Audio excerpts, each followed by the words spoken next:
आज अपात्रतेच्या ज्या याचिका होत्या ज्याच्यावरती सुनावणी केली, जवळजवळ सातत्याने जवळजवळ रोजच सुनावणी चालू आहे, मुंबईत असो किंवा आता नागपूरमध्ये असो, त्या याचिकांमधील फायनल हिअरिंग आज कन्क्लूड झालेलं आहे आणि मी आता ही मॅटर क्लोज फॉर ऑर्डर झाली आहे.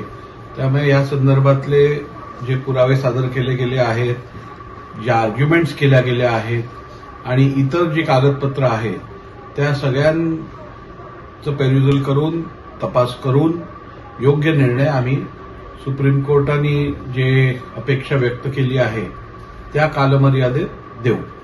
सर, देशाचं नाही या संपूर्ण निर्णयाकडे लागलेला आहे, कशी ही प्रक्रिया असेल पुढच्या काळातली?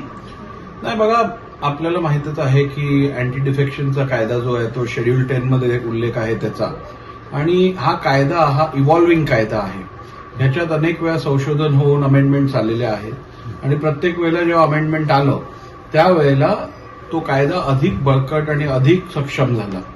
आणि सर्वोच्च न्यायालय असो किंवा हायकोर्ट असो, या फोरम्सवरती पण ह्या कायद्यातल्या ज्या अनेक तरतुदींचं इंटरप्रिटेशन जे आहे ते वेगवेगळ्या वेळेला केलं गेलं आणि या संदर्भातल्या याचिकांमध्ये जसे निर्णय घेतले गेले अनेक राज्यांमध्ये किंवा पार्लमेंटमध्ये, त्यातून केस लॉ पण निर्माण झाला.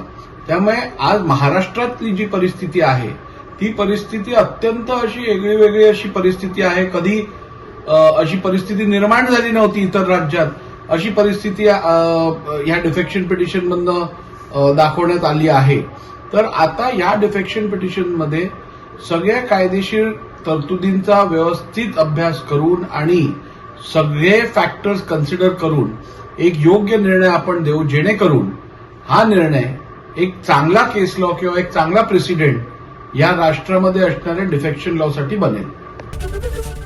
एबीपी माझा, उघडा डोळे बघा नीट.